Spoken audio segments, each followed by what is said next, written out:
आज का टॉपिक है फील्ड एरिया प्रिमिटिव्स। किसी भी पॉलीगन में कोई स्पेसिफाइड कलर फिल करने के लिए दो टेक्निक्स हैं। फर्स्ट टेक्निक है कि जो स्कैन लाइंस हैं उनमें ओवरलैप इंटरवल को डिटरमाइन करना और फिर वो स्पेसिफाइड एरिया में कलर फिल करना। और दूसरी टेक्निक है कि कोई स्पेसिफाइड इंटीरियर पॉइंट से स्टार्ट करना और बाउंड्री तक, बाहर की तरफ आते हुए बाउंड्री तक कलर फिल करना। तो बाउंड्री जो होगी वो स्पेसिफाइड बाउंड्री कंडीशन से हम डिटेक्ट कर सकते हैं।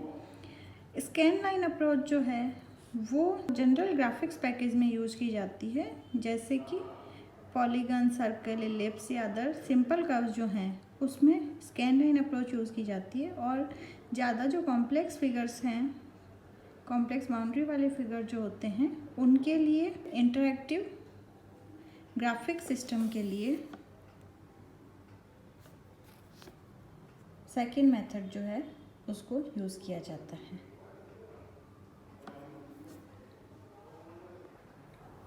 फर्स्ट मेथड है scan line polygon fill algorithm. ये एल्गोरिथम हर एक स्कैन लाइन जो पॉलीगन को इंटरसेक्ट कर रही है उन इंटरसेक्टिंग पॉइंट्स को लोकेट करता है और फिर इन इंटरसेक्शन पॉइंट्स को लेफ़्ट टू राइट सॉर्ट किया जाता है। सॉर्ट करने के बाद इनके बीच में जो पॉइंट्स आ रहे हैं फ्रेम बफर में, उन पॉइंट्स को स्पेसिफाइड फिल कलर से सेट कर दिया जाता है।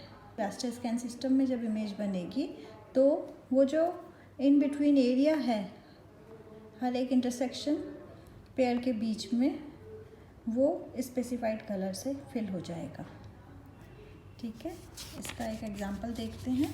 ये फिगर है, इस पॉलीगन को अपने को फिल करना है। तो स्कैन लाइन जितनी भी होंगी उन सब का इनसे इंटरसेक्टिंग पॉइंट जो होंगे उनको निकाला जाएगा, उनको लोकेट करके और फिर उनको लेफ़्ट टू राइट अरेंज किया जाता है। क्योंकि स्कैनिंग जो होगी रास्टर सिस्टम में लेफ़्ट टू राइट ही होती है पिक्चर जनरेट, इसलिए लेफ़्ट टू राइट इनको अरेंज किया जाएगा। जैसे कि ये एक स्कैन लाइन बताई गई है।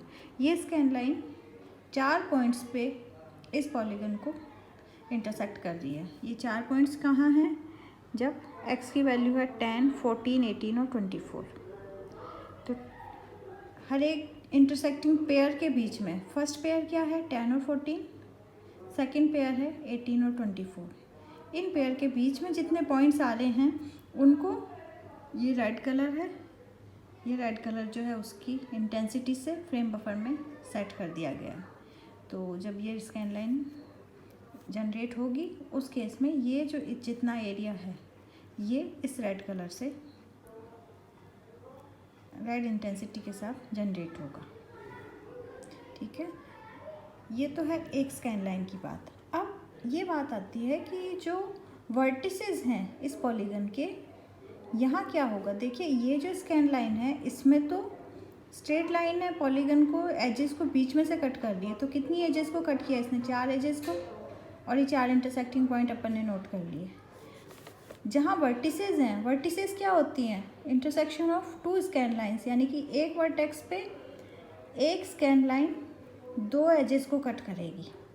पॉलीगन वर्टिसेस पे जो स्कैन लाइन इंटरसेक्शन होता है उनके लिए स्पेशल हैंडलिंग की रिक्वायरमेंट होती है। इस फिगर में देखिए अपने पास 2 स्कैन लाइन्स हैं, एक है स्कैन लाइन y और एक है y dash. Scan line y जो है वो कितनी एजेस को इंटरसेक्ट कर रही है? 1, 2, 3, 4, 5। और स्कैन लाइन y डैश किसको कर रही है? 1, 2, 3, 4। तो यहाँ तो इवन नंबर ऑफ एजेस हैं। तो जहाँ जब पेयर बनेंगे तो 1 से 2 के बीच में और इसी 2 से इस पॉइंट के बीच में पेयर बन जाएगा।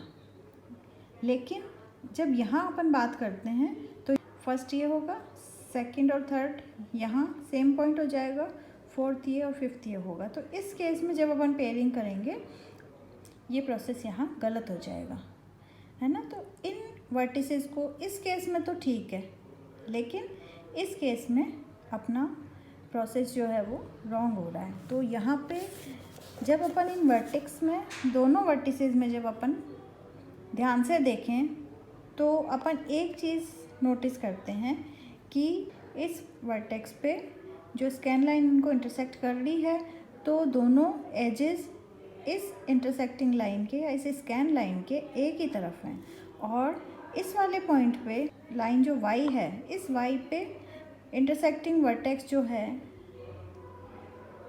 उस पे जो एजेस हैं, इंटरसेक्टिंग एजेस, वो दोनों स्कैन लाइन के अपोजिट डायरेक्शन में हैं। तो जहाँ पे सेम साइड में है उन एजेस में तो कोई प्रॉब्लम नहीं आएगी, लेकिन जहाँ अपोजिट साइड में है उनको स्पेशल ट्रीटमेंट चाहिए। तो अपने को ये पता लगाना है कि कौन सी एजेस जो हैं वो स्कैन लाइन के एक ही तरफ हैं, कौन सी अपोजिट डायरेक्शन में है। इसके लिए हम अपने पॉलीगन को किसी भी एक पॉइंट से शुरू करके क्लॉकवाइज या एंटी क्लॉकवाइज डायरेक्शन में स्कैन करेंगे। तो जब हम क्लॉकवाइज डायरेक्शन में मान लो चल रहे हैं, तो हर एक वर्टेक्स पे जो एजेस मिल रही हैं उन एजेस में अपन ये देखेंगे कि जब हम एक एज से दूसरी एज पे जा रहे हैं उस वर्टेक्स पे आते हुए, तो जो y कोऑर्डिनेट है वो मोनोटोनिकली इंक्रीजिंग या डिक्रीजिंग अगर है, तो स्कैन लाइन जो होगी उसको एक ही पॉइंट यहाँ पे इंटरसेक्टिंग पॉइंट नोट करना होगा, क्योंकि मोनोटोनिकली अगर डिक्रीजिंग है, मान लो अपन इस फिगर को क्लॉकवाइज स्कैन कर रहे हैं, तो इस एज पे जब अपन आ रहे हैं, इस एज पे देखिए y कोऑर्डिनेट जो है इधर भी डिक्रीजिंग है, इधर भी डिक्रीजिंग है। इसका मतलब दोनों एजेस इस पॉइंट के अपोजिट डायरेक्शन में हैं, ठीक है। यही अगर अपन इस पॉइंट की बात करते हैं, तो देखिए इस एज से अपन जब चल रहे हैं तो y कोऑर्डिनेट डिक्रीज़ हो रहा है। वर्टेक्स आने के बाद जब हम दूसरी एज पे चल रहे हैं जब हम, तो y कोऑर्डिनेट इंक्रीज़ हो रहा है ना। तो दोनों अपोजिट हो गए, एक साइड में डिक्रीजिंग, एक साइड में इंक्रीजिंग। तो अपन ये कहेंगे कि ये जो वर्टेक्स है ये लोकल एक्सट्रीमम को दिखा रही है, यानी लोकल मिनिमम या लोकल मैक्सिमम को ये शो करेगी। और उस केस में हमें दो इंटरसेक्टिंग पॉइंट नोट करने हैं, और जहाँ मोनोटोनिकली इंक्रीजिंग या डिक्रीजिंग है वहाँ हमें एक इंटरसेक्टिंग पॉइंट नोट करना है। अब इस प्रॉब्लम को रिजॉल्व करने के लिए कि हमें एक इंटरसेक्टिंग पॉइंट नोट करना है या दो करने हैं, हम एक काम कर सकते हैं कि जब हम इस पॉलीगन को क्लॉकवाइज या एंटी क्लॉकवाइज स्कैन कर रहे हैं, मोनोटोनिकली इंक्रीजिंग या डिक्रीजिंग एजेस जब हैं, तो जो नीचे वाली एज है उसको हम शॉर्टन कर देंगे। जैसे ये एजेस हैं दो इंटरसेक्टिंग, तो जब हम इनको स्कैन करेंगे अपने को दिखेगा कि ये कंटिन्यू इंक्रीजिंग है। उस केस में हम नीचे वाली जो एज है उसको एक पॉइंट से शॉर्ट कर देंगे, जिससे स्कैन लाइन जब इस पे से इंटरसेक्ट होते हुए निकलेगी तो हमें केवल एक ही एज मिलेगी इंटरसेक्टिंग, दो नहीं मिलेंगी। और नेक्स्ट टाइम में अपने को ये वाली मिल जाएगी, लेकिन यहाँ पे क्योंकि वर्टेक्स है नहीं ओरिजिनल पॉलीगन में, इसलिए यहाँ पे अपने कैलकुलेशन में कोई मिस्टेक नहीं होगी।